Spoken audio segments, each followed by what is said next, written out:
Function, किसी भी function का इनवर्स। लेट सपोज हमारे पास कोई फंक्शन है f of x equals to y. Example के लिए हम कोई इजी सा फंक्शन लेते हैं, जैसे कि f of x equals to 2x। ये फंक्शन लिया हमने एग्जाम्पल में। तो इसकी कुछ वैल्यूज होंगी। अगर मैं x में 0 पुट कर रहा हूं तो y की क्या वैल्यू आएगी? y की वैल्यू होगी 0।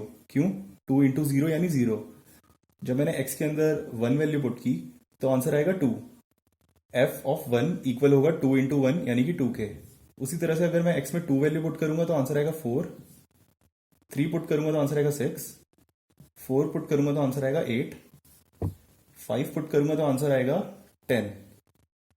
तो ये फंक्शन का सेट बन गया। कैसे? 0, 0, 1, 2, 2, 4, 3, 6, 4, 8 और 5, 10। ऐसे फंक्शन का सेट बन गया। तो इस फंक्शन का जो इनवर्स फंक्शन होगा उसकी ये प्रॉपर्टी होती है कि जब उसके अंदर मैं अगर y वैल्यू पुट करूं x की जगह, यानी कि f इनवर्स ऑफ y, तो आंसर x आना चाहिए। f inverse of y equals to x, यानी जब मैं फंक्शन के अंदर अगर 0 पुट करूं तो आंसर आना चाहिए 0। फंक्शन के अंदर अगर मैं 2 पुट करूंगा तो आंसर आना चाहिए 1। फंक्शन में अगर मैं 4 पुट करूंगा तो आंसर आना चाहिए 2।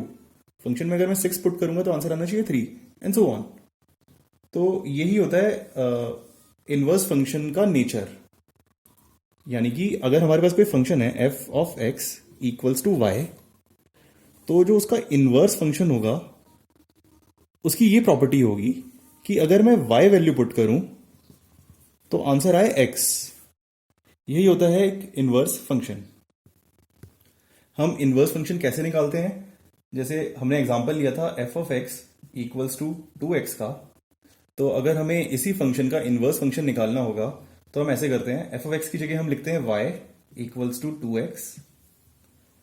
उसके बाद हम x को ऐसे छोड़ते हैं और बाकी जितनी सारी चीजें होती है x के साथ वो हम इस साइड पे लेकर आ जाते हैं y के साथ। तो इधर 2 मल्टीप्लाई हो रहा है x से, तो इधर अगर जाएगा तो 2 डिवाइड करेगा y को। तो हमारी इक्वेशन बन जाएगी y upon 2 equals to x। अब हम फंक्शन लिख देते हैं y की टर्म्स में, मतलब कि x को y लिख देते हैं, y को x, यानी कि x by 2 equals to y, यानी कि f of x equals to x by 2 यानी कि y। यही होगा इनवर्स फंक्शन, ये f का इनवर्स होगा। तो अगर हमारे पास फंक्शन है f of x equals to 2x, तो जो इसका इनवर्स फंक्शन होगा वो होगा x अपॉन 2। इस तरीके से हम किसी भी फंक्शन का इनवर्स फंक्शन निकालते हैं। अब जरूरी नहीं होता है कि हर फंक्शन का इनवर्स फंक्शन एग्जिस्ट करे। इनवर्स फंक्शन बस उसी फंक्शन का होता है जो फंक्शन, पहली बात तो वो 1 1 हो और वो फंक्शन ऑन टू हो। अगर कोई फंक्शन इन दोनों में से एक चीज भी नहीं है तो उसका इनवर्स फंक्शन एग्जिस्ट नहीं करेगा। लेट सपोज अगर कोई फंक्शन 1 1 है मगर ऑन टू नहीं है, उस केस में उसका इनवर्स फंक्शन नहीं होगा। अगर कोई फंक्शन ऑन टू है बट 1 1 नहीं है, उस केस में भी उसका इनवर्स फंक्शन नहीं होगा। अगर किसी फंक्शन का इनवर्स फंक्शन तभी एग्जिस्ट करता है जब वो फंक्शन 1 1 भी हो और ऑन टू भी हो। अब इस चीज को हम समझते हैं कि ऐसा क्यों हो रहा है कि जब फंक्शन 1 1 है, ऑन टू है, तभी उसका इनवर्स एग्जिस्ट कर रहा है। जब भी फंक्शन अगर 1 1 नहीं है या फिर अगर ऑन टू नहीं है तो उसका इनवर्स उस केस में एग्जिस्ट क्यों नहीं करता है। तो केस नंबर हम 1 लेते हैं, जब फंक्शन 1 1 तो है मगर ऑन टू नहीं है। इस केस के अंदर उसका इनवर्स एग्जिस्ट क्यों नहीं करेगा? तो किसी फंक्शन का जब हम डायग्राम बनाते हैं तो हम ऐसे बनाते हैं, यहां पर 2 ओवल होते हैं। ये जो फर्स्ट ओवल होता है ये होता है उस फंक्शन का domain, and this is the codomain of the function. इसके बाद डोमेन और कोडोमेन के एलिमेंट इन्हीं ओवल के अंदर लिखे होते हैं। मतलब ये बेसिकली ये दोनों सेट होते हैं। ये रिप्रेजेंट करता है डोमेन को और ये रिप्रेजेंट कर रहा है कोडोमेन को। ठीक है, तो जो कोई फंक्शन 1 1 है बट ऑन टू नहीं है, उसका डायग्राम ऐसा बनता है x1 x2 x3 y1 y2 y3 and y4। तो जब फंक्शन 1 1 होगा इसका मतलब होता है कि y1 की वैल्यू सिर्फ एक ही एलिमेंट से आनी चाहिए। तो y1 की वैल्यू सिर्फ x1 से आनी चाहिए, y2 की वैल्यू सिर्फ x2 से आनी चाहिए, y3 की वैल्यू सिर्फ x3 से आनी चाहिए। मतलब किसी से भी आ सकती है, बट शर्त यह है कि सिर्फ एक ही एलिमेंट से एक वैल्यू आनी चाहिए इधर, तभी वो फंक्शन वन वन होता है। तो इस केस के अंदर फंक्शन वन वन तो है, मगर ये फंक्शन ऑन टू नहीं है। क्यों? क्योंकि इसके इस फंक्शन के कोडोमेन के अंदर चार एलिमेंट है। कौन कौन से? y1, y2, y3 and y4। ये इसकी कोडोमेन है। मगर इस फंक्शन की रेंज के अंदर सिर्फ तीन एलिमेंट है। कौन कौन से? y1, y2 and y3। ये तीन एलिमेंट ही प्रेजेंट है इसकी रेंज के अंदर। रेंज के अंदर कौन से एलिमेंट आते हैं? मतलब इसका ये मतलब होता है कि y1 किसी x1 से आ रहा है, y2 किसी x2 से आ रहा है, y3 किसी x3 से आ रहा है, बट y4 है। हम कोई भी वैल्यू पुट कर लेंगे, y4 कभी भी नहीं आएगा। तो इसका मतलब इसकी रेंज के अंदर ये नहीं है। इसकी रेंज के अंदर वही एलिमेंट है जो हम कुछ एक्सपुट करने से कुछ वैल्यू आ रही है, तो वही एलिमेंट उसकी रेंज के अंदर होंगे। तो इसकी कोडोमेन के अंदर चार एलिमेंट है, y1, y2, y3, y4। मगर इसकी रेंज के अंदर से तीन एलिमेंट है, y1, y2, y3। y4 इसकी रेंज के अंदर नहीं है, यानी कि इसकी कोडोमेन और इसकी रेंज इक्वल नहीं है। इसका मतलब ये फंक्शन ऑन टू नहीं है। तो ये फंक्शन ऑन टू नहीं है, तो इस फंक्शन का इनवर्स फंक्शन एग्जिस्ट नहीं करेगा। और ऐसा क्यों है? क्योंकि जब हम किसी फंक्शन का इनवर्स निकालते हैं तो उसके अंदर ऐसा नेचर होता है कि जो इसका पेरेंट फंक्शन था, लेट सपोज f इसका पेरेंट फंक्शन है, इसकी डोमेन है a और कोडोमेन है b, तो जो f इनवर्स फंक्शन होगा इसकी डोमेन b सेट हो जाएगी और इसकी कोडोमेन a हो जाएगा। मतलब अगर ये फंक्शन है, ये पेरेंट फंक्शन है, डोमेन और कोडोमेन, तो जो इसका इनवर्स फंक्शन होगा तो उसके अंदर उसकी कोडोमेन उसकी रेंज हो जाएगी, सॉरी उसकी कोडोमेन उसकी डोमेन हो जाएगी और उसकी डोमेन उसकी रेंज हो जाएगी। ठीक है, तो हम ऐसे मान लेते हैं कि यहां से लेकर यहां तक जो फंक्शन था वो f ऑफ x था, यहां से लेकर यहां तक जो फंक्शन है वो है f इनवर्स ऑफ x। तो ये जो रेड से मैं लिख रहा हूं ये f इनवर्स के लिए है। तो ये अब ये वाला जो सर्कल है ये f इनवर्स का डोमेन है और जो ये सर्कल होगा वो f इनवर्स का कोडोमेन होगा। ठीक है, तो इसकी कोडोमेन में कौन कौन से एलिमेंट होंगे जो f के डोमेन के अंदर थे? f के डोमेन के अंदर तीन एलिमेंट थे, x1, x2 और x3। तो f इनवर्स के अंदर जब मैं y1 पुट करूंगा तो आंसर आएगा x1, जब मैं y2 पुट करूंगा तो आंसर आएगा x2, जब मैं y3 पुट करूंगा तो आंसर आएगा x3। अब जब मैं y4 पुट करूंगा तो y4 के कॉरेस्पॉन्डिंग इधर कोई एलिमेंट है ही नहीं। तो ये कुछ ऐसा फंक्शन हो जाएगा कि मैं इसके अंदर कोई एलिमेंट पुट कर रहा हूं y4, बट यहां पे कुछ आंसर आ ही नहीं रहा है। तो इसका मतलब हुआ कि ये फंक्शन ही नहीं है, ये मीनिंगलेस चीज है, ये कुछ फंक्शन ही नहीं है।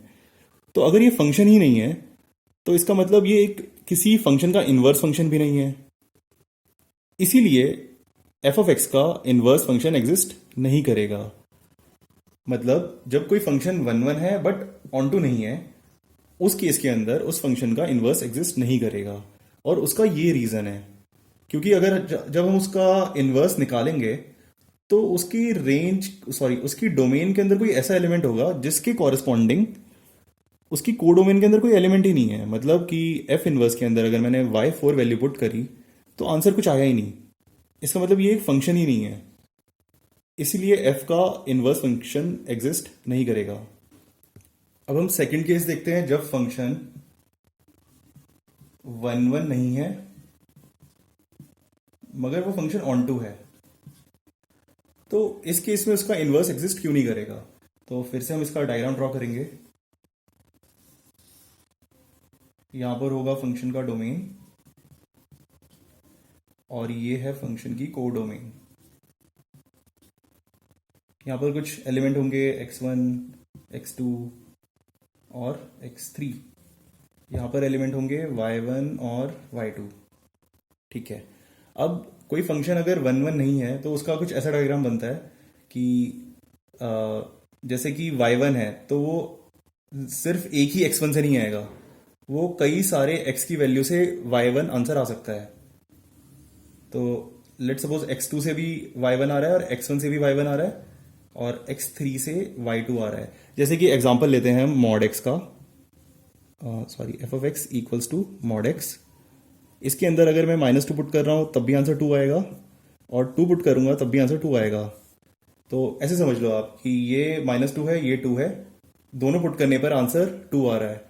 तो इसका मतलब ये फंक्शन 1 1 नहीं है, मगर ये फंक्शन ऑन टू है। क्यों?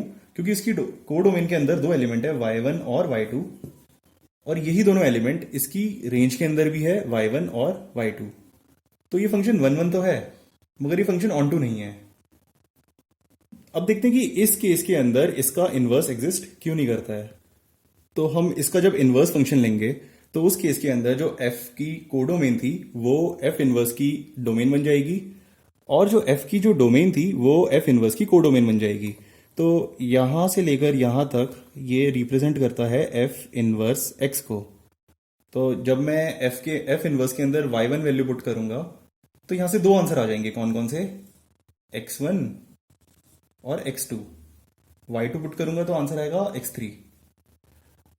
अब इस केस में आप देखो कि ये फंक्शन ही नहीं है। क्यों? क्योंकि फंक्शन का नेचर होता है कि जब मैं उसके अंदर एक वैल्यू पुट कर रहा हूं एफ ऑफ एक्स, तो यहां पर कोई एक ही आंसर आना चाहिए y। ऐसा नहीं होना चाहिए कि मैंने यहां पर एफ एक्स वन पुट किया तो आंसर में y1 भी आ रहा है, y2 भी आ रहा है, y3 भी आ रहा है, ऐसे कई सारे आंसर आ रहे हैं। फंक्शन वही होता है कि जब मैंने एक्स में कोई एक वैल्यू पुट करी है तो आंसर भी एक ही आएगा, यूनिक आंसर आएगा, मल्टीपल आंसर नहीं आएंगे। जब मल्टीपल आंसर आते हैं तब वो फंक्शन नहीं होता है, तब वो बस एक रिलेशन होता है। तो इस केस के अंदर भी जो एफ इनवर्स होगा वो फंक्शन ही नहीं होगा। अब अगर एफ इनवर्स फंक्शन ही नहीं है तो एफ का इनवर्स फंक्शन एग्जिस्ट नहीं करता है। इसीलिए कोई फंक्शन अगर ऑन टू हो बट 1 1 ना हो तो उस फंक्शन का इनवर्स फंक्शन एग्जिस्ट नहीं करेगा। अब हम चेक करेंगे उस फंक्शन के लिए जो फंक्शन 1 1 भी हो और ऑन टू भी हो। तो इस केस के अंदर उसका इनवर्स क्यों एग्जिस्ट करेगा? तो हम इसकी डोमेन और कोडोमेन डिफाइन करेंगे। लेट सपोज इसकी डोमेन के अंदर तीन एलिमेंट है, x1, x2 और x3, और इसकी कोडोमेन के अंदर भी तीन एलिमेंट है, y1, y2 और y3।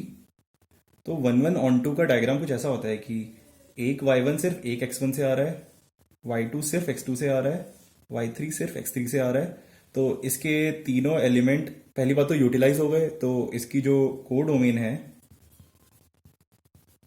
वो इक्वल हो गई उसकी रेंज के। और दूसरी बात कि एक एलिमेंट सिर्फ एक एलिमेंट के कॉरेस्पॉन्डिंग आ रहा है, मतलब कि y1 सिर्फ x1 पुट करने से आ रहा है। ऐसा नहीं है कि x2 पुट करने से भी y1 आ गया।